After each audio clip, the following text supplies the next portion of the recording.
Right, so basically I am recording, and the purpose, well, I've got a couple of videos that I'm going to do. I'm going to do two basically, but I've still got some to upload. But anyway, the purpose of this video is to talk a little bit about the England football team. Yes, we all know they had a very, very bad Euro 2016. I've actually put that behind me because I don't really talk about it now. And I know it's bad, and Wales did do better than us and that. But anyway, the reason is because I want to basically say, is it a good or a bad thing that Sam Allardyce is now our new manager? Now, I've had comments on my Facebook, not personally to me, but I've seen it from others where some of my friends have said maybe he isn't the right manager, and maybe he isn't the right manager because he's old. Now, I'm not saying that old managers can't manage football teams; they can, but the possibility is, why do England, and I suppose they do this on a regular basis, maybe employ a lot of managers who basically are getting on a little bit. They do that maybe because they want the tried and tested managers that have already done the job. Like, for instance, I can't say who they've had over the years, but if you look at, say, England for the last 16 years or whatever, you have all these managers that come to manage England.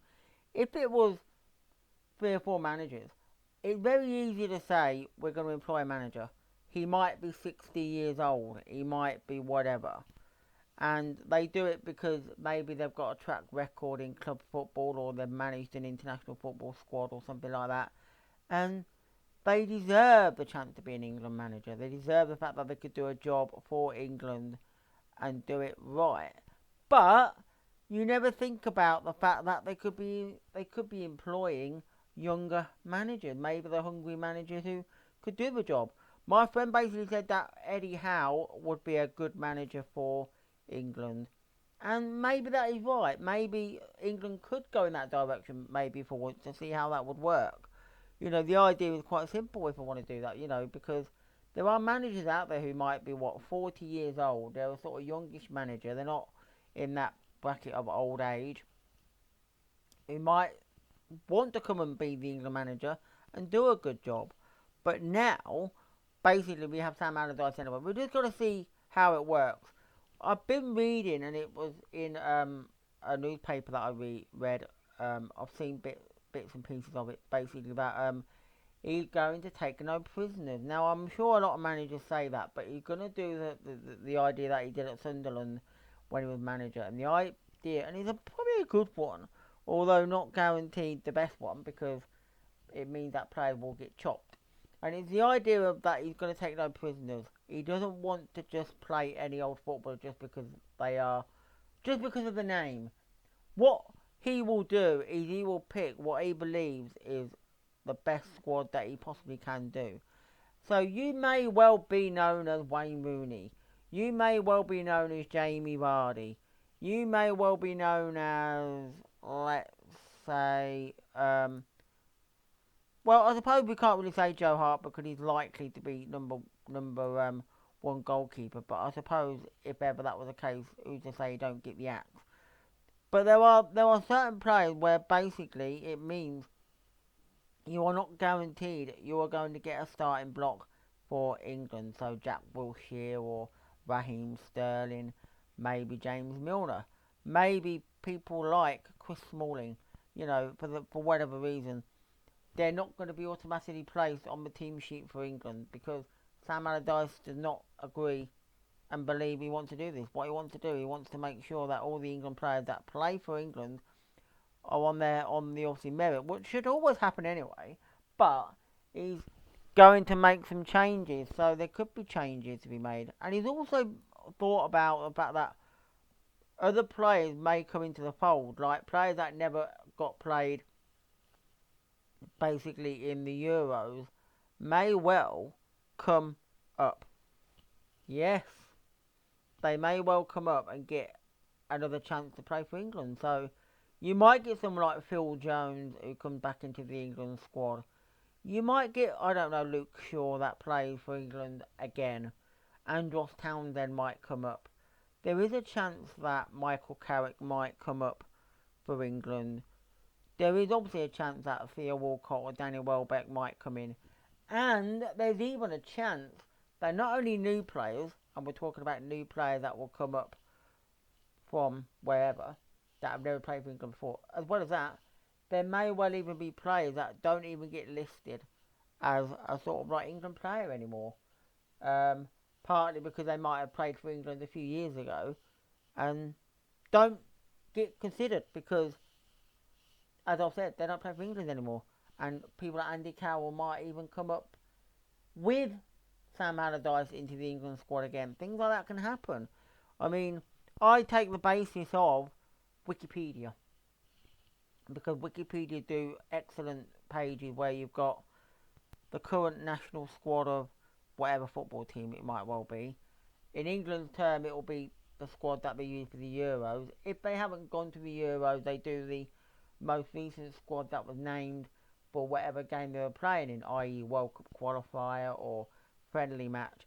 But you also get the following players have also been called up to the England squad within the last 12 months. So they're sort of still fringe players that can still play for England. They're the ones that have still got like oh, I'm just going to check some up. Only 146 sleeps until the big day. Just checking the TV because they're saying something about 146 sleeps till Christmas, and basically, I wondered if they were playing a Christmas song. But yeah, they do that, and they say that these are the players that have played for England, say the last 12 months.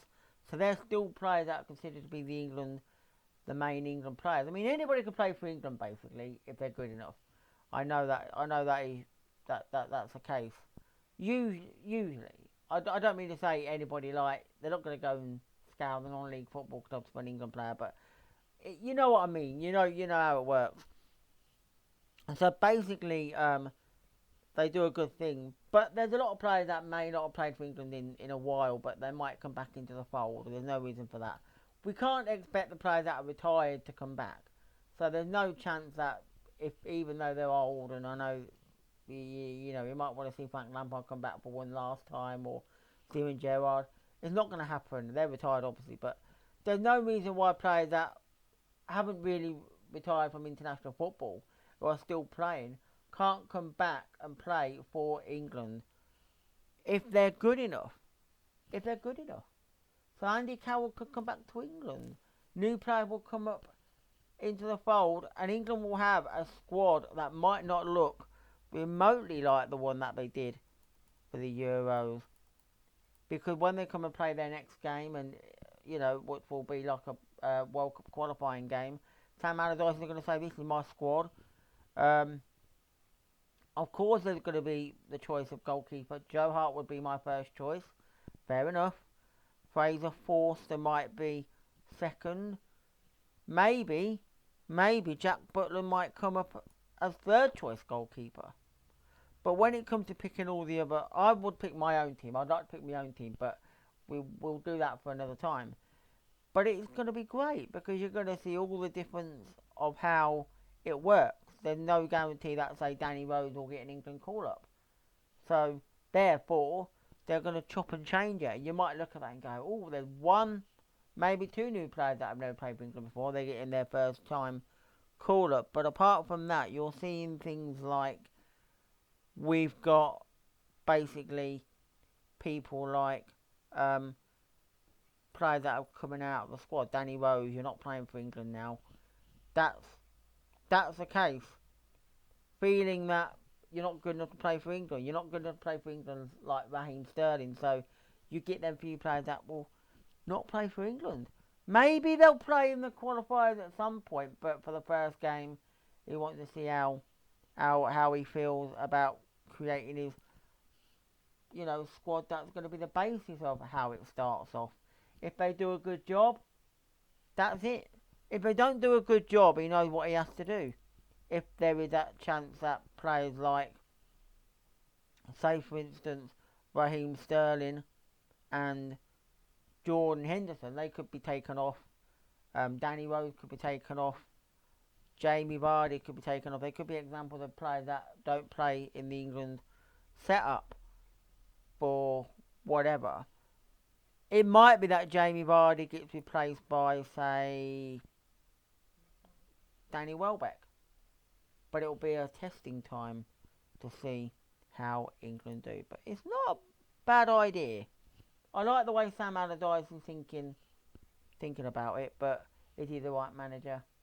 I don't know. We've just got to wait and see anyway. But I'll leave it for now because this blog's gone on longer than I actually thought. But bye for now.